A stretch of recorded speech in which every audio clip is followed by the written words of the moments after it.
हरे कृष्ण। आप सब लोग का स्वागत है भक्ति वैभव कोर्स में।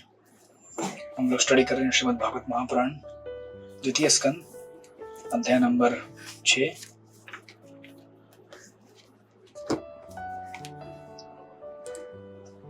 Recording in progress. तो कल हम लोग प्रणाम।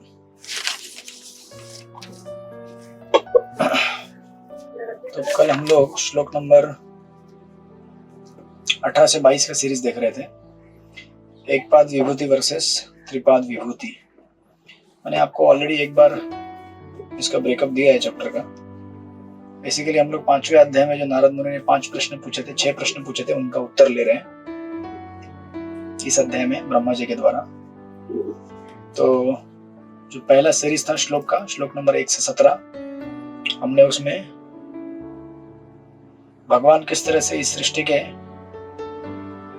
उपादान कारण और निमित्त कारण यानी कि मटेरियल कॉज और इफिशिएंट कॉज यानी कि यज्ञ करके जो प्रश्न था श्लोक नंबर 1 से 17 में हमने देखा।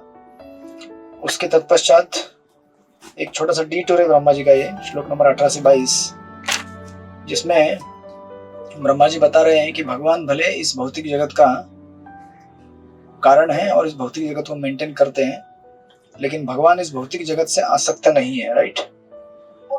और उसको डिस्क्राइब करने के लिए फिर ब्रह्मा जी ने आध्यात्मिक जगत का वर्णन किया था कि इस भौतिक जगत के परे और एक दुनिया है, वो है आध्यात्मिक जगत, जो 75% है और ये भौतिक जगत केवल 25% है। तो हमने श्लोक नंबर 18 से स्टार्ट करते हुए श्लोक नंबर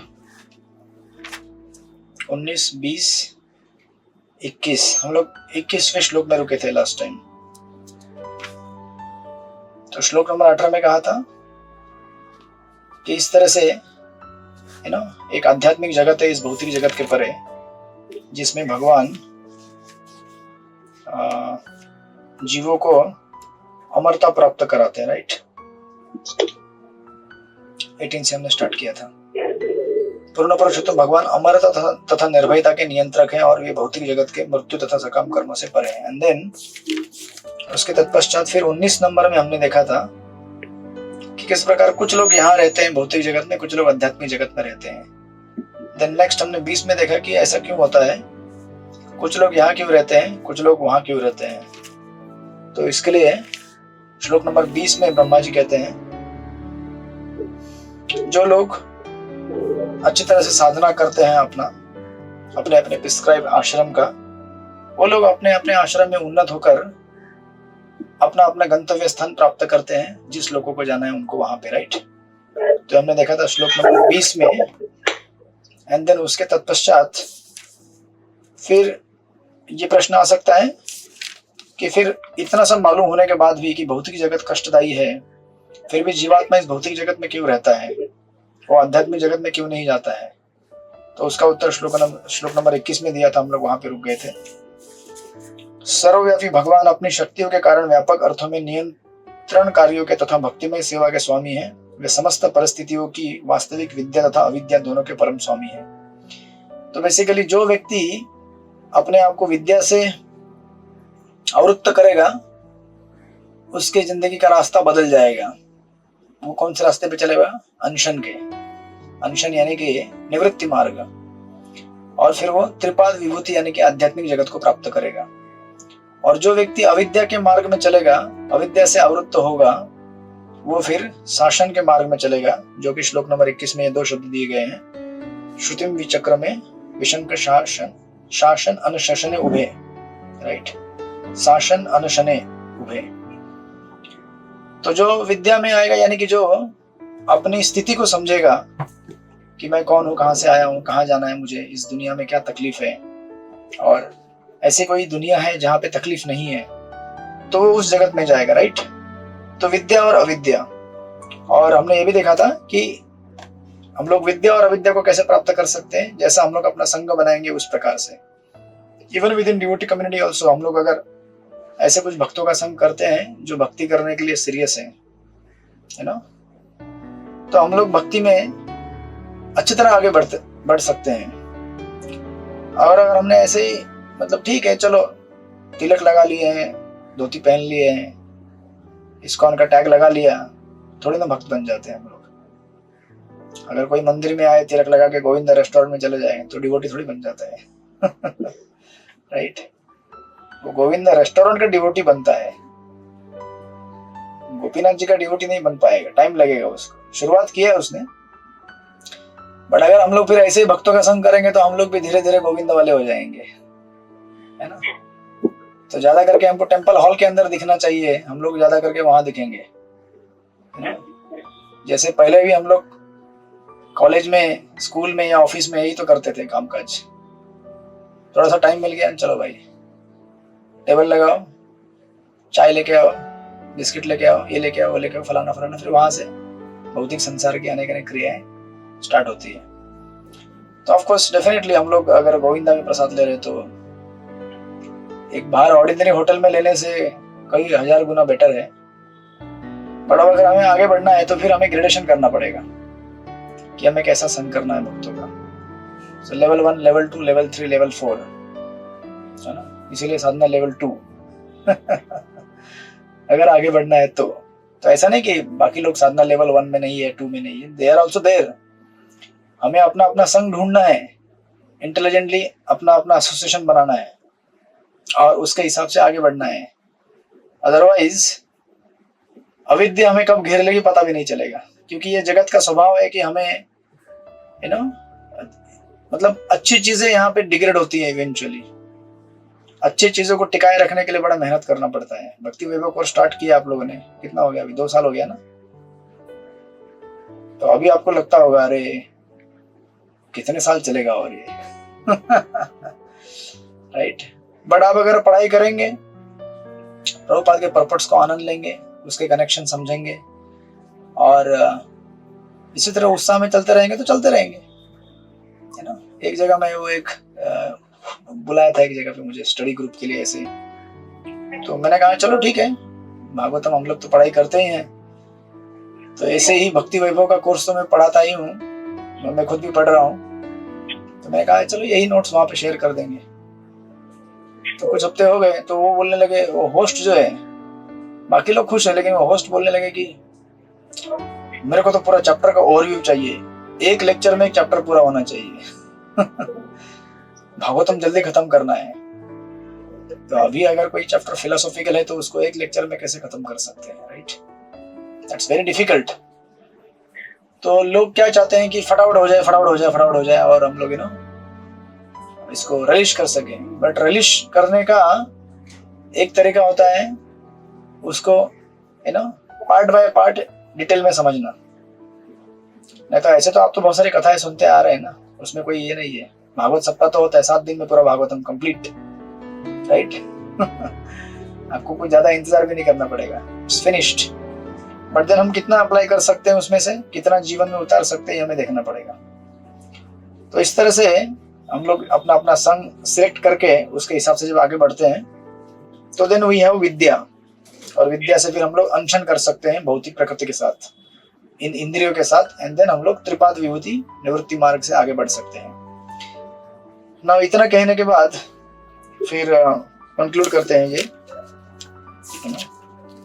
श्लोक नंबर 22 में ब्रह्मा जी पढ़िए, श्लोक नंबर 22, अनुकंपा शक्ति माता जी पढ़िए।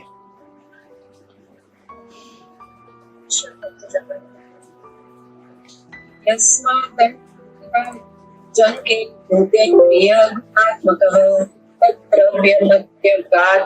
विश्वम गोभिः सूर्य इवातपन्। भगवान से सारे ब्रह्मांड तथा समस्त भौतिक तत्वों, गुणों एवं इंद्रियों से युक्त विराट रूप उत्पन्न होते हैं। फिर भी वे ऐसे भौतिक प्राकृतियों से उसी तरह पृथक रहते हैं जिस तरह सूर्य अपनी किरणों तथा ताप से पृथक रहता है।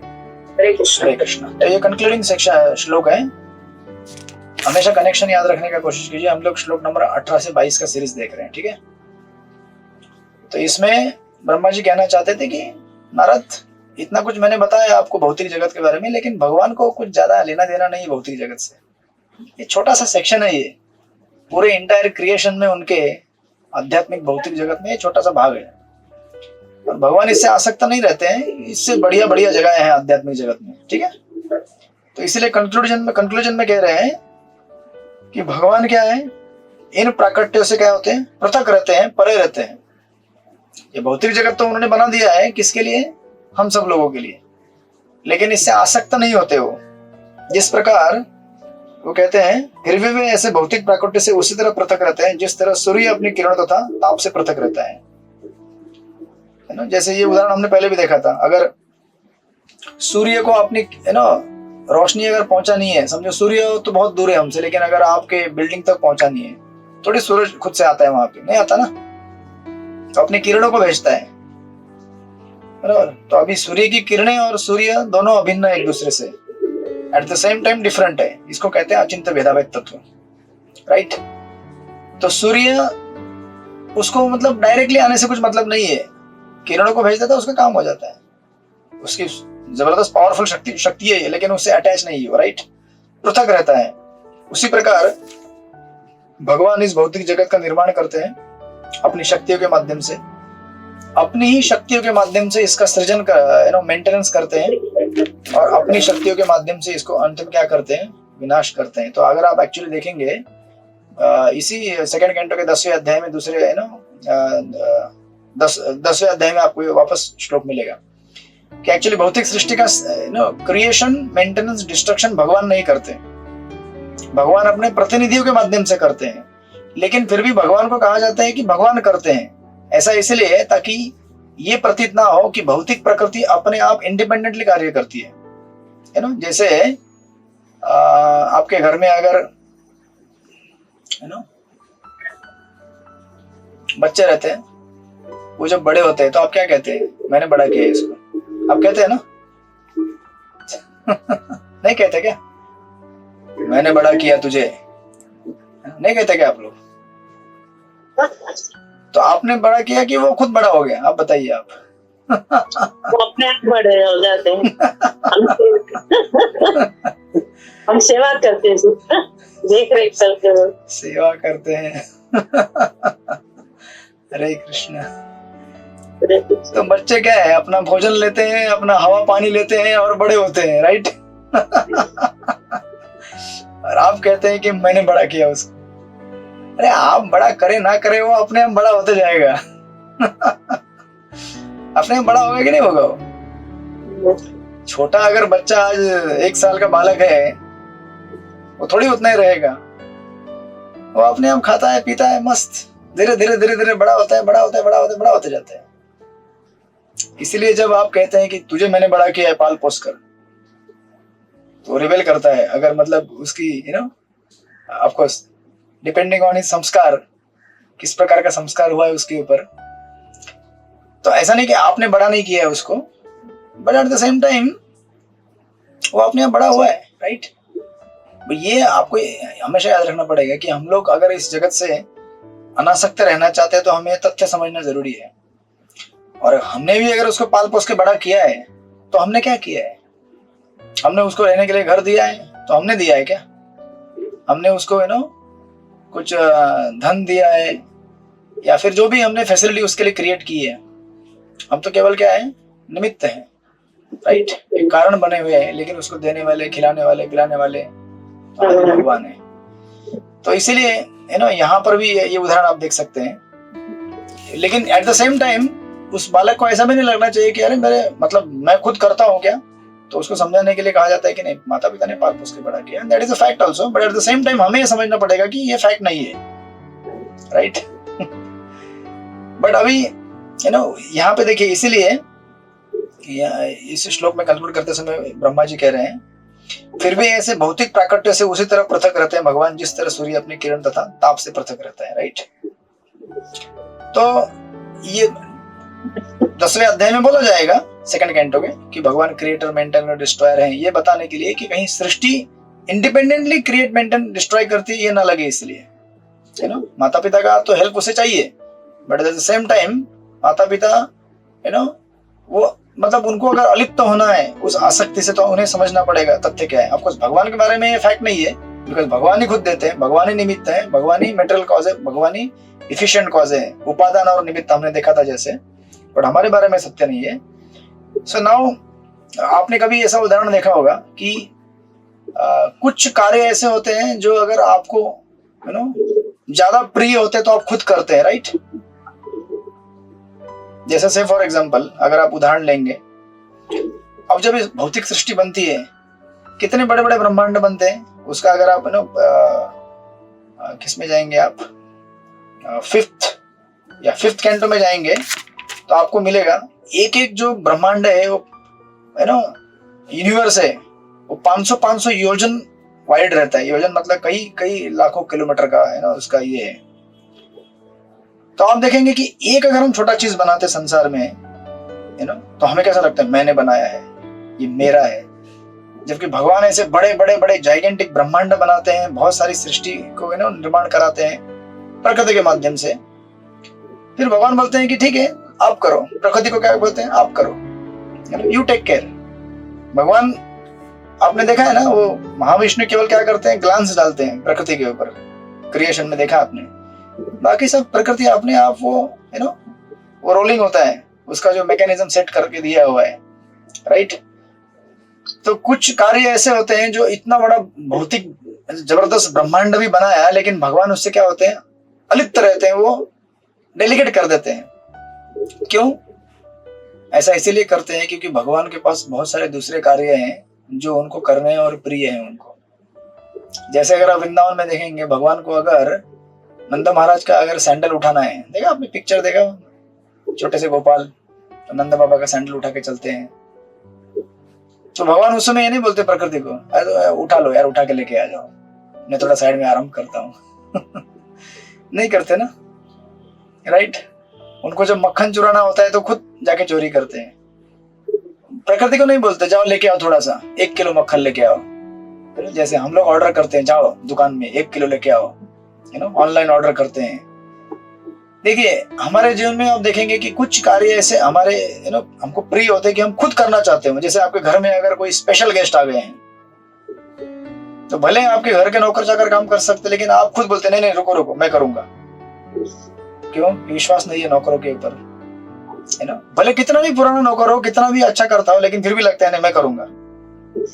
मैं क्यों नहीं, वो जो गेस्ट है ना बहुत इंपॉर्टेंट है मेरे लिए, मेरा बचपन का बहुत पुराना जिगरी दोस्त आया है, तो उसके लिए मैं खुद हाथ से जाके प्रसाद बनाऊंगा। So this is a matter of affection, right?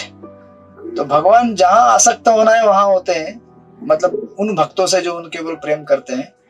बाकी जो उनसे रिबेल करके इस जगत में आए हैं उनका प्रतिकार करके भगवान उनको प्रकृति के हवाले करते हैं। जाओ पुलिस के हवाले जाओ। गवर्नमेंट जो अच्छी तरह से ओबीडियंट रह के उनको बात मानता है, गवर्नमेंट उनको खुद फैसिलिटी देता है, खुद अपने आप गोद में बुला के बिठाएगा। जो नहीं मानते उनको पुलिस के हवाले कर देते, जाओ तुम लोग इसका ख्याल रखो। और पुलिस वाले अच्छा ख्याल रखते हैं उसका अच्छी तरह से ट्रीटमेंट होता है उसका। उसी प्रकार प्रकृति भी हमारा अच्छा ख्याल रखती है, राइट? और प्रकृति समझाने की कोशिश करती है हमको कि देखो मेरे साथ रहोगे तो यही होगा। अगर अच्छी तरह और सुख से रहना चाहते हो तो उधर चले जाओ, कहाँ पे? पिताजी के पास, राइट? तो इसीलिए ये जितने भी यहाँ पे आप पढ़ेंगे, जहाँ प्रभुपाद तात्पर्य में उसका निरूपण कर रहे हैं किस प्रकार भगवान ये जो एक पाद विभूति है और त्रिपाद विभूति है उसका कंक्लूजन प्रभुपाद तात्पर्य में देते हैं। अगर आप पहले पैराग्राफ में देखेंगे, प्रभुपाद लिखते हैं भगवान की भौतिक शक्ति का एक पाद विभूति प्राकट्य भगवान की अनेक दासियों में से एक दासी की तरह है, जिसके प्रति भगवान अधिक आकृष्ट नहीं होते राइट? तो भगवान के लिए भौतिक जगत में जितने भी जीव भले हैं, कितने भी और भौतिक प्रकृति है, उससे आकर्षित नहीं होते हैं वो। उनके लिए तो आध्यात्मिक जगत में इतने सारे भक्तगण और इतने सारे विशुद्ध आत्माएं उनका इंतजार करती हैं कि भगवान का हमें संग कब मिलेगा, भगवान की हम सेवा कब करेंगे।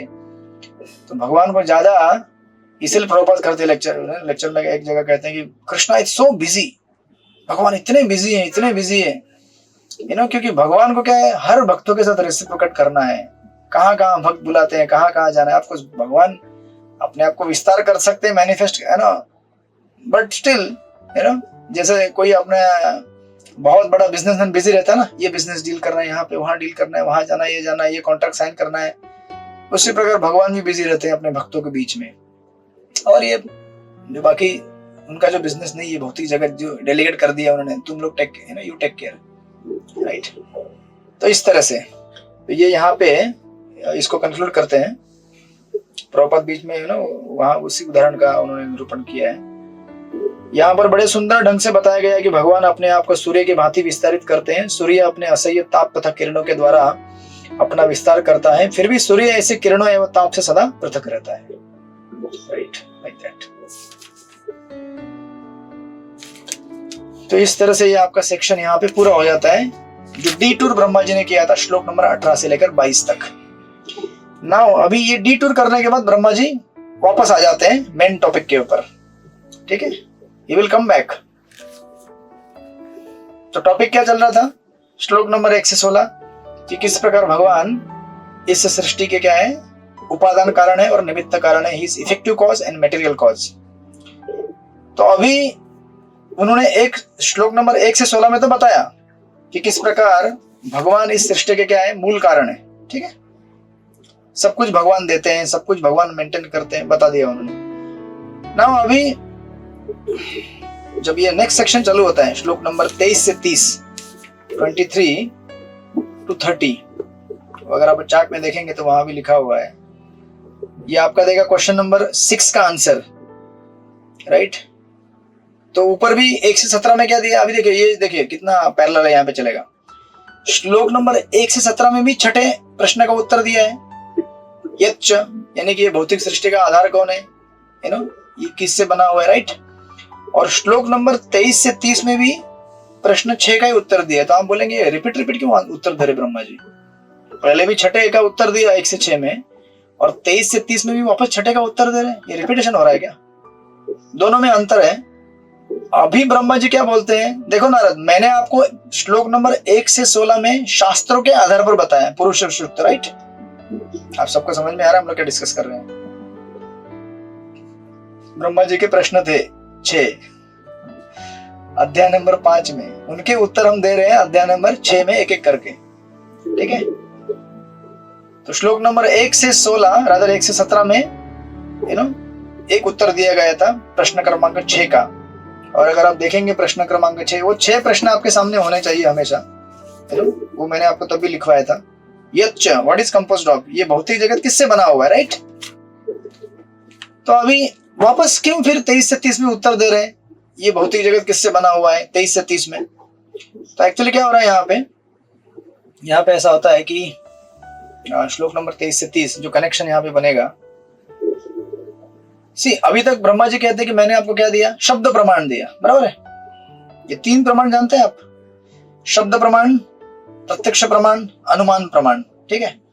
तो श्लोक नंबर 1 से 17 में मैंने शब्द प्रमाण दिया आपको शास्त्रों के आधार से कि देखो कैसे भगवान विराट रूप के माध्यम से इस भौतिक जगत में अपने आप को प्रकट करते हैं और सारी जो चीजें बनती है इस भौतिक जगत में, सृष्टि क्रिएशन कैसे होता है 5वें अध्याय के उसमें, और फिर 6ठे अध्याय में हमने बिगिनिंग में देखा था विराट रूप के माध्यम से ना। लेकिन ब्रह्मा जी कहते हैं कि लेकिन मैं आपको क्या दूंगा, प्रत्यक्ष प्रमाण के आधार पर उदाहरण दूंगा। मैंने आपको शब्द प्रमाण से बताया कि कैसे भगवान इस जगत के मूल कारण है, लेकिन मैं आपको अभी क्या करूंगा, प्रत्यक्ष कारण से। अभी प्रत्यक्ष क्या होता है, सॉरी प्रत्यक्ष प्रमाण से, प्रत्यक्ष क्या होता है, मैंने खुद देखा। अच्छा, मैंने अगर शास्त्रों में से पढ़ के सुना है तो वो शब्द प्रमाण कहलाता है, राइट। शास्त्र कहते हैं कि इस प्रकार भगवान ये है इस सृष्टि के कारण है, ओके मैंने पढ़ लिया।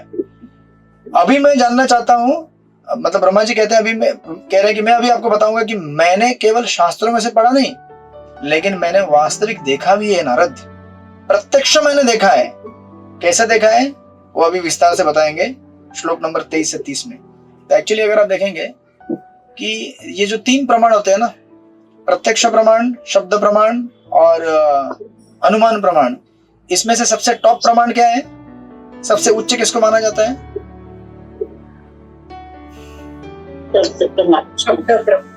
शब्द प्रमाण, बराबर है, शब्द प्रमाण। लेकिन एक्चुअली हमारे आचार्य कहते हैं, मतलब कंट्रोवर्सी नहीं है लेकिन आपको समझने की कोशिश कीजिए, कहते हैं कि एक्चुअली प्रत्यक्ष प्रमाण इज द टॉप प्रमाण, but it has to be based on शब्द प्रमाण। कैसे, देखिए, से फॉर एग्जांपल अभी आपने शब्द प्रमाण से क्या सुना है, ये क्या समझा है कि महामंत्र जप करने से हमें एक आंतरिक शांति प्राप्त होगी, सुना है ना आपने? ये क्या हो गया, शब्द प्रमाण हो गया ना, शब्द प्रमाण है। और आप इसके ऊपर आपको डाउट नहीं है क्योंकि शास्त्र से आया है, और शास्त्र किसने दिए? अपौरुषीय, मतलब जिसके अंदर 4 त्रुटियां नहीं है, ऐसे व्यक्ति ने दिए, भगवान ने दिए, भगवान के परम भक्तों ने दिए, राइट। सो इसके ऊपर हमारा फुल विश्वास है, फुल फेथ है। लेकिन जब तक ये शब्द प्रमाण प्रत्यक्ष प्रमाण में कन्वर्ट नहीं होगा, तब तक आपको उस शब्द के ऊपर विश्वास कैसे आएगा? आप समझ रहे क्या हो रहा है यहाँ पे? आप समझ रहे कि नहीं समझ रहे?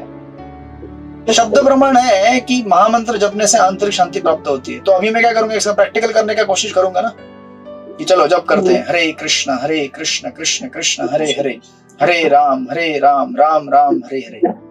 तो मुझे अच्छा लग रहा है, वाह, शांति महसूस होती है।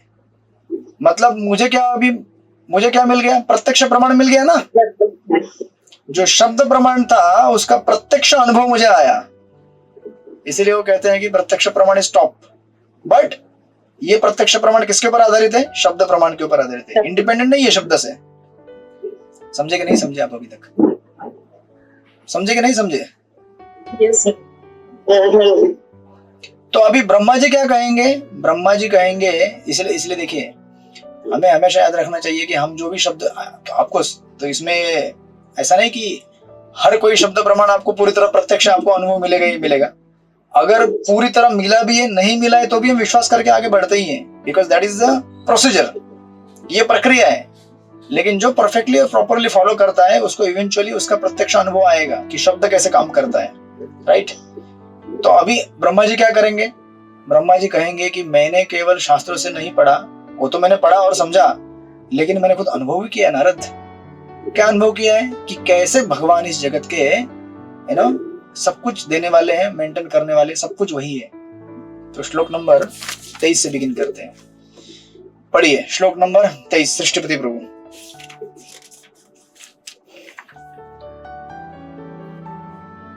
श्री कृष्ण प्रभु जी, दंडवत प्रणाम।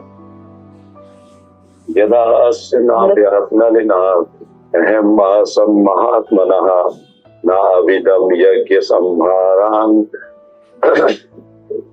नाविदं यज्ञ संहारान् पुरुष अवयवान रीति। जब मैं महापुरुष भगवान महाविष्णु के नाभि कमल पुष्प से उत्पन्न हुआ था, तो मेरे पास यज्ञ अनुष्ठानों के लिए उस महापुरुष के शारीरिक अंगों के अतिरिक्त अन्य कोई सामग्री नहीं थी। हरे कृष्णा प्रभु जी, दंडवत प्रणाम। तो ब्रह्मा जी क्या कहते हैं? जब मेरा जन्म हुआ था, भगवान विष्णु के नाभि कमल से एक लोटस निकला, कमल का फूल, राइट। उस कमल के फूल के ऊपर मैं प्रकट हो गया, जन्म हुआ मेरा। उस समय जब सृष्टि का निर्माण करना था, और सृष्टि का निर्माण करने हेतु मुझे यज्ञ अनुष्ठान करने थे, राइट। क्योंकि कोई भी इस संसार में चीजों को अगर निर्माण करना है, तो हमें पहले विधिवत पूजा अर्चना करनी होती है, और भगवान का आशीर्वाद प्राप्त करके फिर हम लोग उस क्रिया को आगे बढ़ा सकते हैं, राइट। उसे यज्ञ कहते हैं, यज्ञ अनुष्ठान। तो ब्रह्मा जी कहने लगे कि जब मैंने यज्ञ अनुष्ठान करने के लिए, अब यज्ञ अनुष्ठान करने के लिए मुझे सामग्री चाहिए। जैसे अगर आपको समझो एक अग्निहोत्र यज्ञ करना है, तो मुझे अग्नि जलाने के लिए लकड़ी चाहिए, घी चाहिए, अग्नि चाहिए, और जो भी उसके पूरक जो चीजें हैं, अग्नि कुंड है, वो सब सारी चीजें चाहिए। लेकिन ब्रह्मा जी कह रहे हैं कि जब मैंने देखा कि मुझे सब सामान चाहिए, कुछ भी नहीं था वहां पे। क्या था? कह रहे हैं महापुरुष, हाँ, उन महापुरुष के शारीरिक अंगों के अतिरिक्त अन्य कोई सामग्री न थी। ये बड़ा ट्रिकी है, इनडायरेक्टली कह रहे हो। क्या इसका कहने का अर्थ क्या है? इसका कहने का अर्थ ये है ब्रह्मा जी का, कि मुझे जितनी भी चीजें चाहिए थी, वो सब चीजें भगवान उनके जितने भी शरीर के अंग हैं, मतलब आप इसको कनेक्ट कीजिए अभी विराट रूप से। विराट रूप के अनेक अनेक अंगों से अनेक अनेक चीजें प्राप्त की थी ना ब्रह्मा जी ने। वो कहे थे ना 1 से 16 श्लोक में कि भगवान के शरीर से ये भाग से ये निकलता है, ये भाग से ये निकलता है, ये निकलता है। तो बेसिकली ब्रह्मा जी यहाँ पे कह रहे हैं कि मुझे भगवान के अनेक अनेक शरीरों के भागों से ये अनेक अनेक सामग्रियां मिली। उसका वर्णन देंगे आगे, वो कैसे कैसे क्या क्या प्राप्त हुआ करके। तो इसको समझने के लिए एक उदाहरण लीजिए, जैसे से फॉर एग्जांपल, अगर एक छोटी सी चींटी है, छोटी सी चींटी होती है इतनी छोटी सी, अगर समझो धोती पहना है मैंने, ठीक है, धोती के ऊपर अगर वो बैठी है, समझो एक चींटी धोती के ऊपर बैठी है, तो उसको क्या दिखता है? धोती दिखती है ना? दिखती है नहीं दिखती है? चींटी को धोती दिखती है क्या? नहीं दिखती है। उसको क्या दिखता है? छोटे छोटे छोटे छोटे धागे दिखते हैं। ये धागा है, ये धागा है, ये धागा है, ये धागा है। क्योंकि बेचारे का मतलब उसका स्कोप ऑफ ऑब्जर्वेशन कितना बड़ा है? इतना सा है, इतना सा है उसका, मतलब इतना सा है, वो ज्यादा अपना देख नहीं पाएगी। वो बोलेगी ये क्या है? एक बहुत बड़ा विशाल महासागर है ये, एक सैफरन धोती का एक महासागर है, इसमें छोटे छोटे छोटे छोटे छोटे धागा दिख रहे हैं, यहाँ वहां बिखरे हुए, राइट। इसको कहते हैं बेसिकली समष्टि, नॉट समष्टि, वेष्टि, सॉरी समष्टि। समष्टि यानी कि लोकलाइज्ड विजन, राइट। शास्त्रीय भाषा में कहते हैं समष्टि यानी कि लोकलाइज्ड विजन, ठीक है। तो अभी वो उस चींटी को समझ में नहीं आएगा कि ये धोती ना एक व्यक्ति ने पहना हुआ है, राइट। वो बोलेगी ये तो एक कपड़ा, मतलब धागा है, उसका कपड़ा भी समझ में नहीं आएगा। अच्छा, अभी इसके पैरेलल दूसरा उदाहरण लीजिए। अगर उसी चींटी को समझो, अगर एक पंछी कहीं से आता है, वो पंछी खाएगा नहीं इसको, ठीक है, ये उदाहरण रिवर्स में मत लीजिए। वो पंछी इस चींटी को अपनी चोंच में उठाएगा और ऊपर लेके जाएगा। वो बोलेगा अच्छा चींटी, मतलब जो भी है चींटी मौसी, दीदी बहन जो भी रहेगी, बोलेगा नीचे देखो, अभी ठीक से देखो, एकदम टॉप में लेके जाके जो टॉप व्यू दिखाया जाता है, तो उसको दिखता है अच्छा ये धोती तो किसी ने पहनी है, ये एक व्यक्ति है। अच्छा ये व्यक्ति है, वो चलता है, बोलता है, इसके हाथ है, कान है, नाक है। आपको समझ में आया क्या फर्क हो रहा है अभी यहाँ पे? जब हमारा विजन रेस्ट्रिक्टेड रहता है तो हम कुछ देख नहीं पाते कि क्या है संसार, क्या नहीं है। जब हमारा विजन एक्सपैंड होता है, जब ऊपर लेके जाते हैं, टॉप व्यू से हमको दिखाते हैं, उसको बोलते हैं बेसिकली व्यष्टि यानी कि ओवरऑल विजन। जैसे आप लोग कभी कभी लेंस लेके जूम इन जूम आउट करते हैं ना, समझो अगर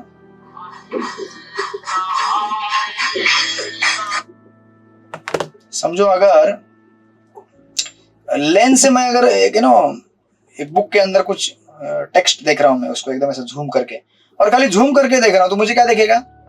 ऐसा समझो अगर लिखा होगा वहां पे अमर, तो खाली अ दिखेगा। अगर मैं ऊपर ना लूं तो मुझे खाली अ ही दिखेगा। मैं बोलूंगा खाली अ है क्या इसमें, और आगे कुछ नहीं है? नहीं, आगे बहुत कुछ है। आप ऊपर तो लो लेंस वापस, आपने उस अ का हाथ पैर कैसा है, मतलब वो एक लेटर देखने के लिए आपने जूम इन किया है, जूम आउट करोगे तो आपको पूरा शब्द दिखेगा अमर। आपको समझ में आया क्या हो रहा है यहाँ पे? उसी प्रकार ब्रह्मा जी ये कह रहे हैं कि मुझे भगवान ने क्या दिया? जूम आउट का विजन दिया, जिससे मैं देख सका कि संसार में केवल भगवान ही अस्तित्व में है, और भगवान के शरीर से ही इनके जो अनेक अनेक अंग हैं, उनसे ही सारे इंग्रेडिएंट्स प्रकट हो रहे हैं। दैट्स व्हाई यहाँ पे कह रहे हैं कि जब मैंने इस तरह से देखा तो मेरे पास यज्ञ अनुष्ठान के लिए उन महापुरुष के शारीरिक अंगों के अतिरिक्त अन्य कोई सामग्री न थी। मतलब कहने का अर्थ क्या है कि उनके शरीर के अनेक अनेक भागों से सारी सामग्री प्रकट हो गई, राइट। तो इसीलिए यहाँ पे क्या कह रहे हैं ब्रह्मा जी?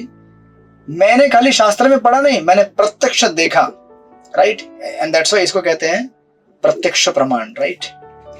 सो इस तरह से जितनी बहुत सारी चींटियां हैं, उसमें से जिनको बर्ड्स आई व्यू बोलते हैं ना, आप उसको ऊपर उठा के जिनको चींटी लेके जाती है, वो दिखा देती है, पंछी लेके जाके दिखाता, देखो क्या क्या है, संसार कैसे है, उसको दिख जाता है। और जिसको ये विजन नहीं है उसको नहीं दिखता है, तो वो क्या बोलता है? भगवान है ही नहीं, या फिर भगवान क्या है?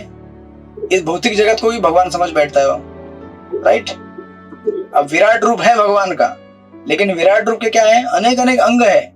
अगर विराट रूप के एक पर्टिकुलर भाग को ही फोकस करे, बोला गया नदी है ना, तो सिर्फ नदी है क्या? नहीं, नदी, उसके ऊपर पेड़, उसके ऊपर पहाड़, भगवान का पूरा एक शरीर बना हुआ है। आप जरा उसको टॉप व्यू से देखो, हालांकि वो इमेजिनरी है, बट ये सब उसके कंपोनेंट्स है। तो इस तरह से इसलिए यहाँ पे ब्रह्मा जी कह रहे हैं ये फर्स्ट इसमें श्लोक नंबर 23 में कि मेरे पास तो कोई सामग्री नहीं थी, लेकिन केवल भगवान के ये सारे इंद्रिय शरीर के अंग थे।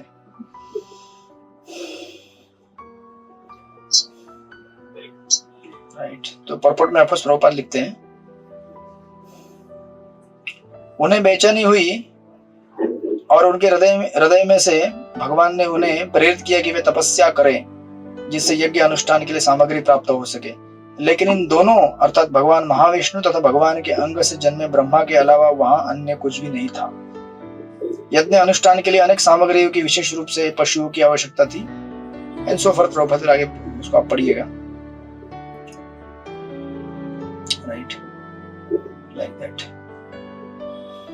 इस तरह से सबको क्लियर? ओके। एंड देन फिर परपोर्ट में आप पढ़ लीजिए। परपोर्ट में एक पॉइंट प्रभुपाद आपको एड्रेस करते हैं सेकंड पैराग्राफ में। प्रभुपाद कहते हैं निर्विशेषवादियों का तर्क है कि जब प्रत्येक वस्तु साक्षात भगवान के अतिरिक्त तो कुछ नहीं है, तो भगवान की पूजा करने से क्या लाभ है। तो कोई ऐसे मूर्ख लोग भी होते हैं, जैसे अगर समझो बिरला के कंपनी में जाएंगे, बोलेंगे ये 200 एकड़ पूरा बिरला का ही है और हम लोग भी यहीं रहते हैं, इसके अलावा कहीं जाते नहीं है, हम क्या देंगे बिरला को? क्या देंगे मतलब क्या है? आप घर में रहते हैं, घर पूरा समझो, छोटा बालक घर में रहता, आप देखे बच्चे रहते कभी भी घर में, घर पूरा किसका है? पिताजी का है। तो अगर बच्चा बोले पिताजी ये घर पूरा आपका ही, आपको क्या दूं मैं? आपको रहने के लिए कोई जगह की जरूरत नहीं है यहाँ पे। आप समझ रहे कि नहीं? इस सारी सृष्टि को आप भगवान का मानते हैं, लेकिन उनके लिए थोड़ा सा जगह भी नहीं देंगे आप। एक छोटा सा अल्टर बनाइए घर के अंदर, सब कुछ आपका ही है ना, क्या जरूरत है आपके लिए? मतलब राधा गोविंद महाराज को उदाहरण देते हैं कभी कभी, कहते हैं कि कुछ बच्चे समझो पिताजी है ना मार्केट से कुछ लेके आते हैं, सब्जी वगैरह सब या फल फूल लेके आते हैं, तो पिताजी घर में लेके आते, पिताजी को चाहिए नहीं क्योंकि उनका ही है ना सब कुछ, वो लेके आए तो क्या जरूरत है उनको, वो बच्चों के लिए लेके आए। लेकिन पिताजी क्या करते हैं, स्नेहवश उन्हीं बालक से पूछते हैं कि बेटा थोड़ा हमको देंगे, तो बोलते हैं कि कुछ बच्चे ऐसे होते हैं, बोलते हैं नहीं दूंगा पिताजी मैं आपको। तो पिताजी नाराज हो जाते हैं, बोलते हैं मुझे नहीं देगा। अब पिताजी को जरूरत नहीं है, उनका ही है सब कुछ, लेकिन फिर भी उनको चाहिए। उनको क्या चाहिए? बेसिकली अफेक्शन चाहिए, प्रेम चाहिए, कि बालक है ना वही चीज उठा के बोलेगा पिताजी आप भी थोड़ा सा लो ना। पिताजी खाने वाले नहीं है वो सब कुछ, पेट ऑलरेडी भरा है उनका, और झूठ मूठ का ऐसा थोड़ा सा लेंगे खाएंगे, बोलेगा हाँ बहुत अच्छा बहुत अच्छा बेटा खाओ खाओ। लेकिन इतना नहीं किया तो पिताजी नाराज हो जाते हैं। है ना, ये सृष्टि में जो है ना भगवान का जो मनोभाव है वही हमारे इसमें प्रकट हुआ है। भगवान को भी कुछ चाहिए नहीं, भगवान को केवल प्रेम चाहिए और एक अफेक्शन चाहिए। ऐसा नहीं कि भगवान है ना उनको मिल नहीं रहा है, बट वो हमारे खातिर कि हमको उससे तुष्टि मिले इसलिए ये सब करते हैं। राइट। तो यहाँ पे प्रभुपाद कह रहे हैं कि उदाहरण दिए हुए हैं अनेक अनेक अंदर, जैसे गंगा से पानी लेकर आप गंगा को ही पूजा अर्पण करते हैं और कहते हैं गंगा जी आपको नमन है मेरा। सूर्य से सूर्य का ही दीप जलाते हैं, उसकी शक्ति से उस सूर्य को दिखाते हैं, बोलते हैं सूर्य देव आपको नमस्कार है। उसी प्रकार भगवान से ही हम लेके भगवान को अर्पण करते हैं, तो इससे क्या होता है? भक्ति होती है। राइट। तो निर्विशेषवादी ये कहते हैं कि भगवान के अतिरिक्त कुछ नहीं, तो फिर भगवान को पूजा करने से क्या लाभ है? अरे वही तो लाभ है ना, ये तो समझने की कोशिश करो, क्योंकि इन लोगों को प्रेम नहीं करना है ना भगवान से, इसलिए लोग समझ नहीं पाते। जबकि भक्तों को भगवान से प्रेम करना है, सब कुछ भगवान से लेते हैं, वही भगवान को वापस देते हैं, बोलते भगवान आपके लिए। भगवान बोलते हैं मेरा मेरे को दे रहा है, मेरे से लिया मेरे को दे रहा है, कितना अच्छा बच्चा है। भगवान गोद में लेके सहलाते मेरा बच्चा मुझे देने के लिए आया। यही तो प्रेम होता है। Right. So they can understand because प्रेम नहीं है, बट भक्त समझ सकते हैं क्योंकि प्रेम है। राइट। इसलिए प्रभुपाद उधर आगे लिखते हैं, अतएव भक्त प्रत्येक वस्तु को भगवान की सेवा में लगाना चाहता है, क्योंकि वह यह जानता है कि प्रत्येक वस्तु तो भगवान की संपत्ति है। उसे कोई भी व्यक्ति उसे खुद की संपत्ति होने का दावा नहीं कर सकता। Right, like that. तो अभी आगे श्लोक नंबर 24 से लेकर 30 तक वन बाय वन आप लोग पढ़ेंगे, क्योंकि इसका एक्सप्लेनेशन मैंने आपको दे दिया अभी, है ना।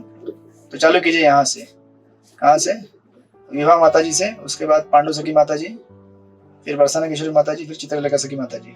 श्लोक नंबर 24 पढ़िए। विभा माता जी पढ़िए। हरे कृष्ण प्रभु जी। तेषु यज्ञस्य पशवे स्वं सुकृते जय कुशा इदं च देवी यज्ञं कालम जय उदय गुण अन्विता। यज्ञोत्सव को संपन्न करने के लिए फूल, पत्ती, कुशा जैसी यज्ञ सामग्रियों के साथ साथ यज्ञ वेदी तथा उपयुक्त समय वसंत की भी आवश्यकता होती है। हरे कृष्ण। हरे कृष्ण। तो ये सब उनको मिलेगा कहाँ से? ब्रह्मा जी से। नेक्स्ट सॉरी भगवान से मिलेगा। 25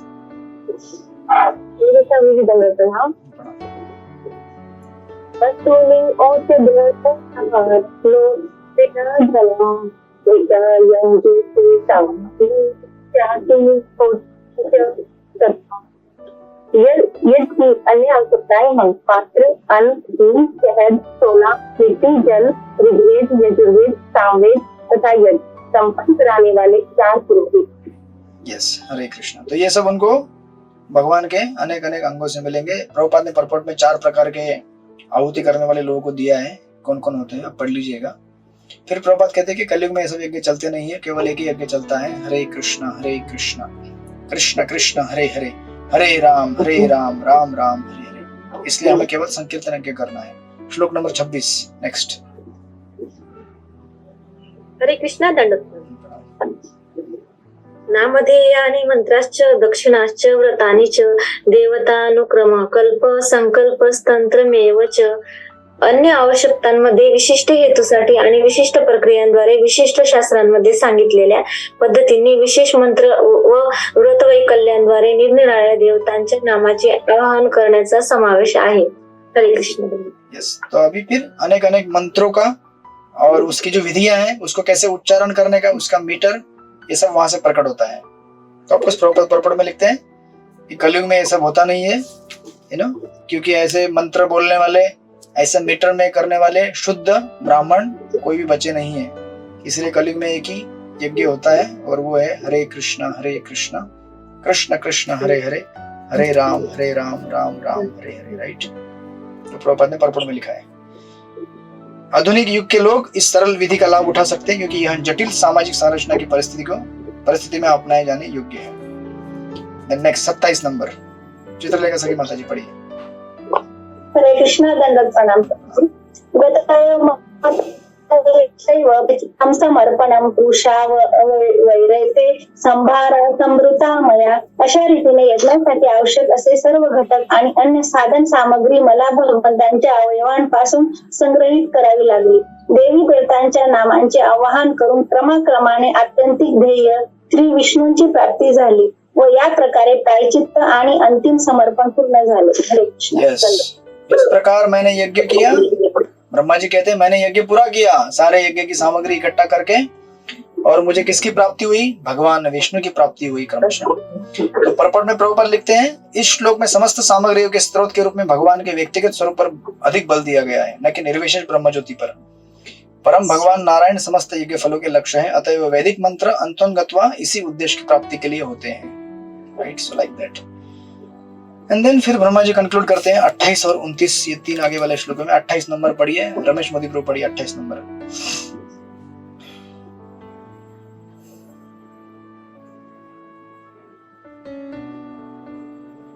हरे कृष्ण। इति संभूत संभार पुरुष हम रमे पुरुषम यज्ञम तने वैजमीश्वरम। इस प्रकार मैंने यज्ञ के भुक्ता परमेश्वर के शरीर के अंगों से यज्ञ के लिए सारी सामग्री तथा साग सामान उत्पन्न किए और भगवान को प्रसन्न करने के लिए मैंने यज्ञ संपन्न किया।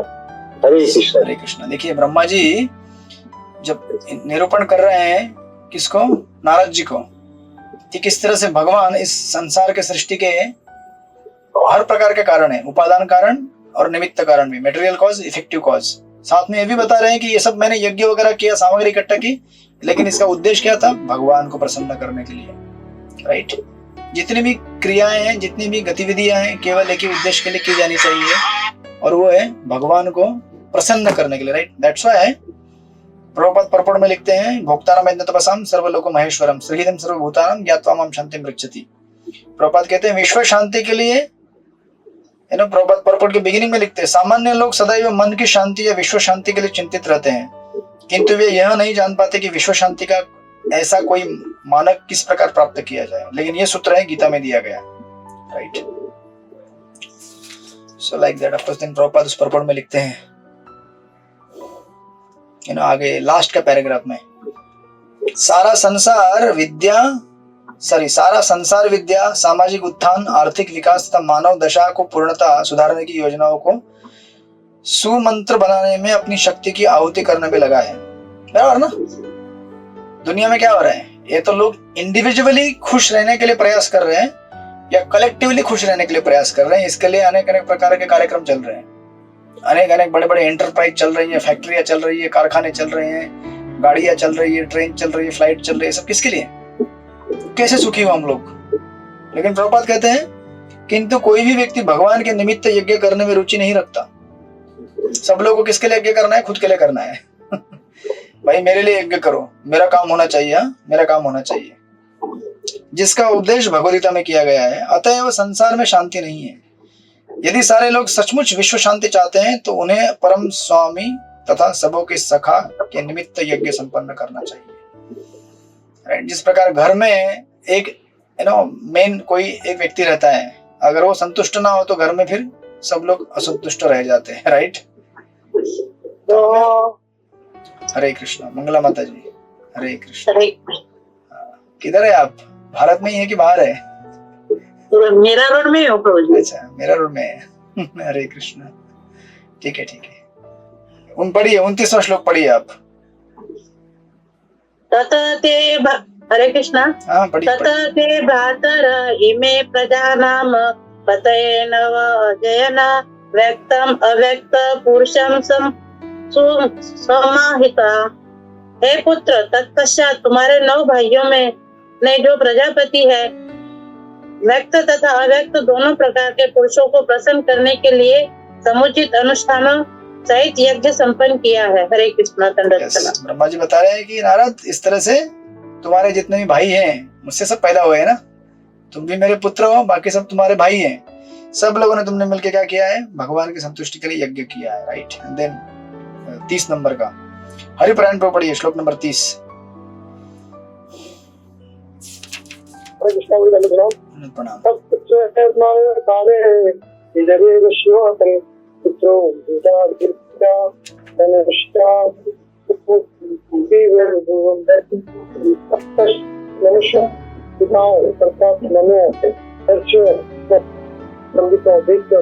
मनुष्य ने परमेश्वर को प्रसन्न करने के निमित्त यज्ञ संपन्न किए। हरे कृष्ण।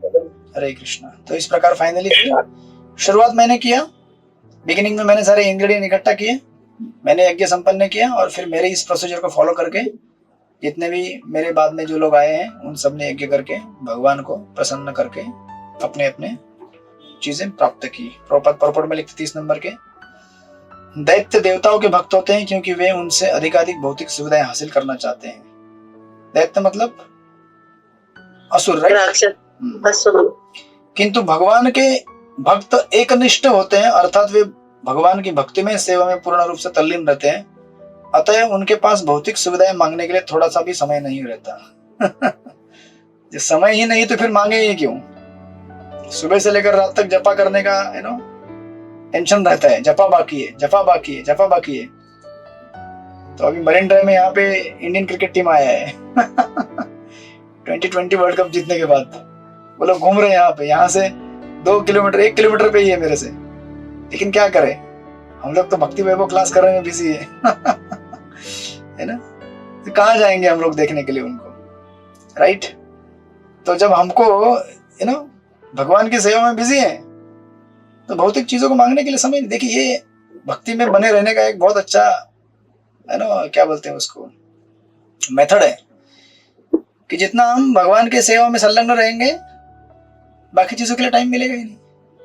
इसलिए सेवाएं होना जरूरी है हमारे पास, है ना? साधना अच्छा होना जरूरी है, अच्छा क्वांटिटी और क्वालिटी में। जब हमारे पास कुछ पढ़ाई करने के लिए कोर्स हमने एडमिशन लिया है तो पढ़ाई करनी है अभी, राइट? पढ़ाई करते करते अच्छा लगता है, चलो पढ़ाई करनी है, एग्जाम देना है, ये करना है, वो करना है, तो फिर बाकी प्रोजेक्ट अपने आप बाकी पीछे रह जाते हैं। जो भी आपने बनाया होगा पहले, अरे वीकेंड आ गया, चलो थिएटर में जाते, थोड़ा सा नहीं जाना है क्योंकि अभी समय नहीं, पढ़ाई करना है भागवतम, राइट? या फिर घर में पहले लोग क्या टाइम पास करने के लोग क्या क्या करते, घर में बुनते भी थे लोग, मैंने देखा है हमारे घर में दिन भर बैठ के बुनते रहेंगे, वो क्या क्या बुनते हैं, स्वेटर बुनते, क्या बुनते हैं। उतना अगर जब करते तो कितना, मतलब आपको अभी करते हैं, मेरी माँ वगैरह करती है अभी, लेकिन पहले देखा है मैंने, वो कुछ काम नहीं है, बुनते रहो अपना। अब बुनने की मशीन भी आ गई है, सब कुछ आ गया है, लेकिन क्या करें, अगर समय काटना है तो लोग क्या क्या करते रहते हैं, राइट। लेकिन अगर जब करना है तो फिर टाइम किधर है हमारे पास। तो इस तरह से प्रभुपाद ने यहाँ पे लिखा हुआ है, अपनी आध्यात्मिक पहचान की अनुभूति होने के कारण वे भौतिक सुविधाओं की तुलना में आध्यात्मिक उत्थान की अधिक चिंता करते हैं।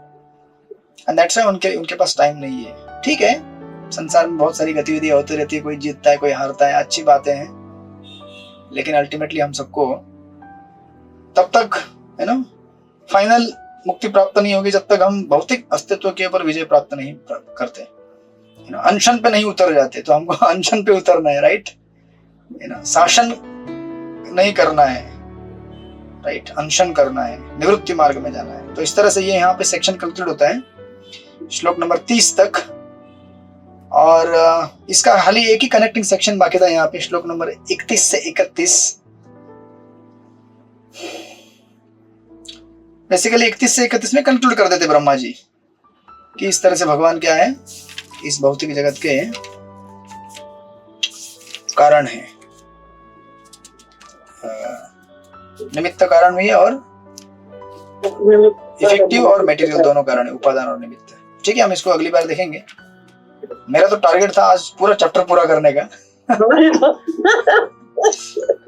46 तक के ऊपर जाएगा प्रभु जी।